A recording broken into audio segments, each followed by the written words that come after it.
I've seen that Five Below has a lot of super cheap content creation tools, so let's take a look at their $5 wireless microphone and see how it performs compared to a built-in mic on my S22 Ultra and one from AliExpress. Opening the package, it's what you'd expect. However, it was nice to see an iPhone adapter included instead of being a separate charge. We've got the mic and the receiver, as well as a hilariously short USB-A to USB-C cable. There's also a clip that does not rotate. I think they're trying to make it look fancy by having a dead cat on it instead of foam, like the cheap AliExpress one here. What's nice about this though is that the receiver has a USB-C pass-through, so if you're recording and need to charge your phone, you can. Okay, so I'm sitting about 12 inches away from the microphone that's just on my phone here. We're not using any of the other ones, so this is a little bit of a mic test here, so you can see how a phone quality microphone would sound. Now we're using the AliExpress microphone that was only a few dollars as well to see what this sounds like. I am holding it about 4 to 5 inches away from my mouth at this time. I'm going to kind of just keep talking and filling space with words here so you can hear what this sounds like. And then I'm going to clip it onto my shirt so you can hear what that sounds like as well.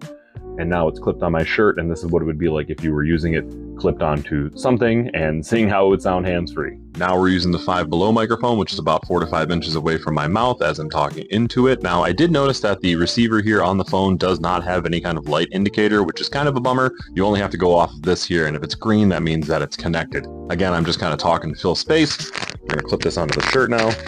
Hear what this sounds like if I can get it clipped on. There we go. And now we're doing this hands-free to hear what it sounds like if it's below and clipped onto something on your shirt, a collar or something like that, and see what that sounds like. I gotta say, this thing sounds super like crunchy, super compressed. There's some kind of effect going on with it that I just do not like in comparison to the AliExpress one. They're both clearly picking up way more lows than anything else. That seems to be what a lot of these cheap microphones do. They all kind of have a little bit of a muffled quality to them, but I am not crazy about this one. I don't like that it doesn't have a status indicator on the receiver. I don't like that the receiver doesn't have USB-C pass-through, and overall the microphone just doesn't sound as good. I can't believe I'd say this, but if you're only going to spend $5, the AliExpress one clearly is the winner. There's of course better options out there if you spend more money. So yeah, this is probably going to be the last time I use this microphone. Let me know what you think, and cheers.